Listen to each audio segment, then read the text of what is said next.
Good morning, everyone. Christian Duque, MD Noble Weekly, episode 11, brought to you courtesy of IronMagLabs.com and Andro Hard, made by Muscle Gels, topical muscle enhancement gels, available at MuscleGels.com. Today is Wednesday, August 30th.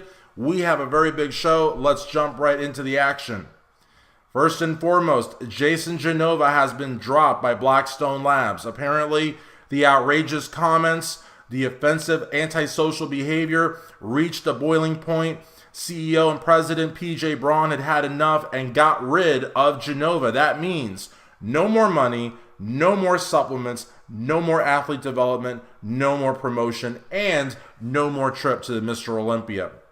Jason really, he made his bed, now he has to sleep in it, but the reality of the matter is we would all be naive to think that this is the end of Genova. In fact, there may be any number of small upstart companies eyeing Genova as we speak, looking to sign him, because a lot of companies, especially the little ones, don't have a problem putting principals in the back seat if profits are in the front. Next, I want to talk about Dallas McCarver. Last week was very, very tough. We lost a great bodybuilder. We lost a great person. There was a lot of fallout because of the Dallas McCarver Foundation that was allegedly started by Aaron Singerman and Dallas's girlfriend of a few months.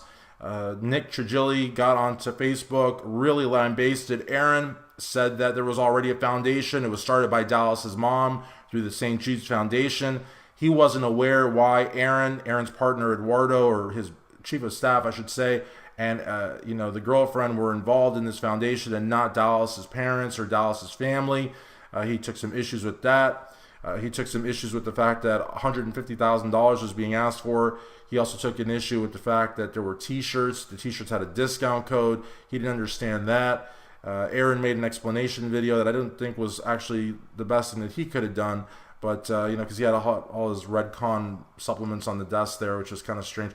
But in any event, he said that with the t-shirts, he said, quote unquote, they were something to remember him by. Quite frankly, we're going to remember Dallas because of his accomplishments on the stage, his interactions with the fans, what he brought to the sport of bodybuilding. I don't think anybody needs a t-shirt to remember him. But at the same time, I feel that Aaron probably had his heart in the right place and was trying to do right by Dallas. It was just a little, it was really too soon. And honestly, $150,000, just a lot of people, raised eyebrows about that. Unfortunately, folks over at RxMuscle.com attacked Steve Bleckman and Sean Ray. I actually was contacted by Steve, who was just completely beside himself. He couldn't believe that they were attacking him, especially because we had the Dallas McCarver special show last Tuesday, which wasn't an MD Noble Weekly. It had me in it, but it was just a special video. And last Friday for MD Noble Weekly episode 10, we also honored Dallas once again, and also, of course, honored the memory of Rich Piana. And, so this week we have a Dallas McCarver tribute week at Muscular Development. So, again, Steve just didn't understand why he was being attacked. Sean Ray did have a thread that I was not a huge fan of, and I told Sean, we need to mourn at this time. I don't think Sean was inappropriate, and I certainly don't think that Sean did anything to disrespect Dallas's memory.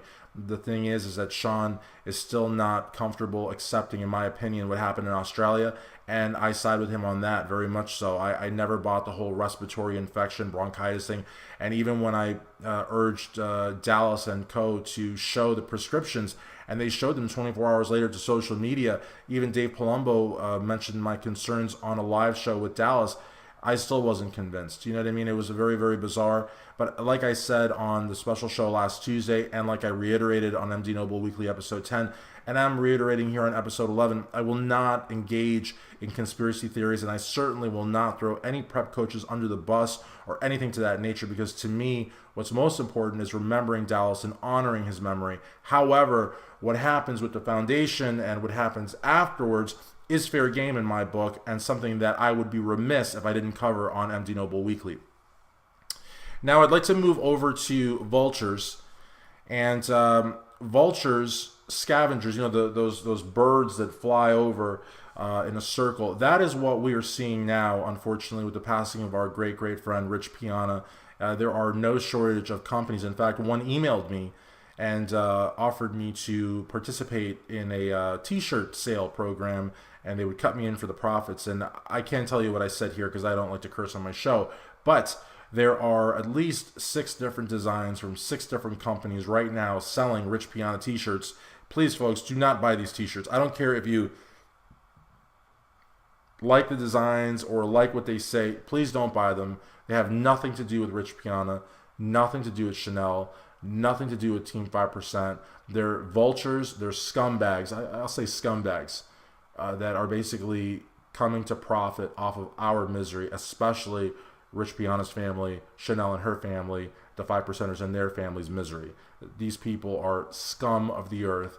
None of that money will ever go to Chanel or Rich Piana's family or the 5%ers or anything related therein. This is just the lowest of the low. So just please do not. Next, I'd like to talk about the Conor McGregor Floyd Mayweather Jr. fight. Mayweather is now 50-0.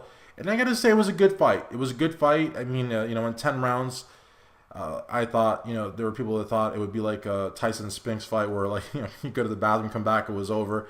Pay-per-view was like $149, which is just outrageous. And the pay-per-view actually is what contributed most to the revenues of the fight, which are said to be over $500 million. The purse alone is reported to be around $390 million. It is said that Floyd is going to make somewhere around $200 million, McGregor somewhere around $100. These are estimates, of course, ESPN, Bleacher Report, and others. It was a very, very good fight. I do not like Floyd Mayweather Jr. that much. I was a huge Canelo Alvarez fan in the past. That was a close one there, a split decision, but Floyd won that one too. And he really is the best pound for pound fighter in the world. I mean, basketball, I didn't like Michael Jordan very much. I was a Larry Bird guy, but Michael Jordan was the best, and so you had to recognize that. You know what I mean? He couldn't shoot a wicked 3 like Larry Bird, but he was the number 1 basketball player, and Floyd Mayweather Jr. is the number 1 boxer. I mean, this is abundantly clear by now. McGregor did have a good fight though, and honestly could have won if you went by the first 2 rounds. And even that 10th round, if it would have been allowed to continue, even though it was a TKO, it might have been interesting. The problem is that Floyd won all the other rounds, so you know what I mean. In fact, I don't know if McGregor actually won a round. See, boxing, you got to remember each jab, each punch, everything's point based, and you've got 3 judges usually. So I don't even know if he won rounds. I should probably look into that. I just, from looking at it, he looked pretty decent the first couple of rounds. Floyd sort of changed his style a little bit midway through the fight, and I don't think McGregor was really ready for that. It was a good fight. It was a good fight. There are people that are saying McGregor wants a rematch. You get one crack at the apple. I mean, this is boxing, and so I don't think that Floyd is going to give him a rematch, especially because it was a TKO. I mean, I don't know. I really don't know. Next, I'd like to talk about Lou Ferrigno. Lou Ferrigno has been appointed to President Trump's Exercise Council. The Daily Mail says that he is pumped for Trump. I'll tell you another one that's pumped for Trump is Sheriff Joe Arpaio, the 85-year-old there, who had a court contempt charge and was looking to go to the pokey, eating one of those 50-cent bologna sandwiches that he likes to give his inmates in the tent prisons. But he won't be going to jail because President Trump pardoned him. And, we shouldn't talk about politics because it's one of those things. You don't talk about politics or religion, So I don't want to talk about politics, But, and I certainly don't want to say that, I'm a Democrat that, was a Bernie Sanders delegate but didn't vote for Hillary because, she belongs in prison and I voted for Jill Stein. So I'm not going to talk about politics. All right, let's go ahead and move on now to Silvio Samuel, El Matador. Now, Silvio is someone that will probably not be getting MD coverage anytime soon. Got to use the hands, guys. I didn't use the hands. Sorry. Sean Ray has said that he will not cover Silvio and has said why, the charges and this and that. And a lot of people on the boards do not want to see Silvio. But Dave Burleigh from Digital Muscle Media, Dan Solomon's page, The Hub, they went ahead and did a training video with Silvio Samuel at Gold's Gym, the Mecca, Venice Beach. And you see Silvio, you see Charles Glass, the Black Prince, Robbie Robinson makes a small cameo appearance to assess Silvio's physique. Silvio looks the same, guys. It's kind of frightening, actually. Now, during the video, and I made a video for StrengthAddicts.com, and Dave Brule liked it and reposted it, so I guess it's pretty good, right? But in my video assessment, as well as this video assessment, I will say that, Silvio says that, he was exonerated and that, it turns out he didn't do it, and talks a lot about God and says that people that really knew him or know him know he never would have done anything like that.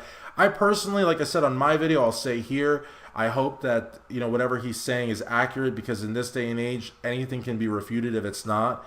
And, certainly you don't have to be a lawyer or an officer of the court to look at, pleadings or excuse me, I should say at convictions or reversals or anything like that, because that's all in the public record. So, if I was Silvio, I wouldn't really talk so much about that, and I wouldn't talk so much about, I wouldn't talk about that. I would talk about, potentially coming back. I'm pretty sure that his pro card is still in good standing, I think. I don't know. He looks the same, now we have to see. Now, it's one thing to look the same training. It's another thing to, can he still dial it in? But if he can dial it in, and if he can come as the Silvio of old, he would be extremely, extremely dangerous. I mean, this is a guy who was winning a lot of shows. He was, said to be one of the greatest giant killers of his day. There were people comparing him to Danny Padilla, to Lee Priest. A couple people, not a lot, but maybe like one or two, compared him even to like, Sean Ray with certain aspects. I mean, Sean Ray's a Hall of Fame bodybuilder, so that's a little bit of a stretch. But he was definitely on fire there for a pretty good run. And the one thing about Silvio that I will say, and that I do respect a lot, and you don't see a lot from guys today, is he competed in a lot of back-to-back shows. So he was able to peak several times, as opposed to some of the guys at the top tier right now, which regrettably only peak once at the Mr. Olympia. Other than that, you never see him anywhere. Not even at the Arnold Classic. I mean, that's a pretty sad state of affairs, but that's just the reality that we live in. The Ramblin Freak, Greg Valentino, has released episode 2. Those of you that want to see his legs or want to see him posing, dropping his shorts or his pants or whatever, and we know we got a lot of fans out there that want to see Greg posing. In fact, there might even be some folks on the boards that want him to guest pose at their home, but I don't know, guys. I don't know. But Greg is God with a lowercase g. We don't want to offend the actual Father up there. Again, we don't want to talk religion. Okay, don't want to talk religion, because that's not, it's not good to talk religion, and it's not good to talk about politics. So you are not going to hear this Catholic talk about religion on this show, non-practicing. So basically, that was a good show. And then, of course, we got the North Americans this weekend in Pittsburgh. We got, actually, today is, well, I do this on a Tuesday. Tomorrow's Wednesday, so you'll actually have the IFB Masters Pro over there, Pittsburgh Masters Pro, great show.